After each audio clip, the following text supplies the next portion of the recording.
एक बार एक बालक काशी से पढ़ करके आया, खूब विद्वान बन के आया। अपने पिताजी के पास आकर के बोला, पिताजी मैं सब कुछ पढ़ के आया हूं, आप जहां से चाहो पूछ लो। तो पिता ने यही पूछा, बताओ पाप के बाप का नाम क्या है?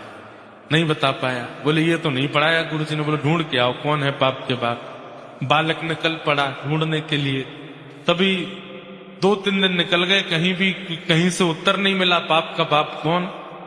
तभी एक घर के बाहर गौ माता खड़ी थी, तुलसी का पौधा लगा था।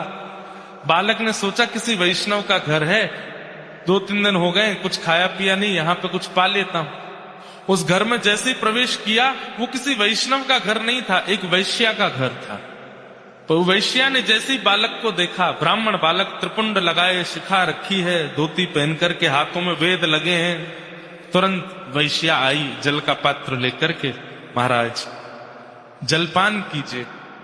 तो ब्राह्मण ने तुरंत जल लिया, पान किया, पान करके बोली, ये घर मुझे लगता है किसी वैष्णव का है, गोबर का चौका लगा है, बाहर गैया है, तुलसी का पौधा है, आप निश्चित ही कोई वैष्णव हैं। वैश्या बोली, वैष्णव का तो नहीं पता मैं हूं कि नहीं, पर मैं एक नगर वैश्या हूं। जैसे ही कहा नगर वैश्या, ब्राह्मण बालक तो तुरंत बाहर गया, वमन करने लगा, अपने पेट में हाथ लगाने लगा, पानी निकालने लगा बाहर। वैश्या बोली, क्या कर रहे हैं आप? बोले, पाप का बाप ढूंढने निकला था, वो तो मिला नहीं, तुम्हारे घर पर आके जल पी लिया, पाप और कर दिया मैंने। अरे तुम्हारे घर का पिएंगे हम, तुम्हारे हाथ का खाएंगे हम। जैसे ही सुना कि पाप के बाप को खोजने निकले थे, वैश्या ने मन में सोचा, ज्यादा दूर नहीं जाने दूंगी, यहीं मिलाती हूं। अब भगवान जल पी ही लिया है आपने, पाप तो हो ही गया आपसे, अब तो आपको जाना पड़ेगा, नदी स्नान करनी पड़ेगी, जनेऊ बदलनी पड़ेगी, पंचगव्य पान करना पड़ेगा, तभी आप शुद्ध होगे।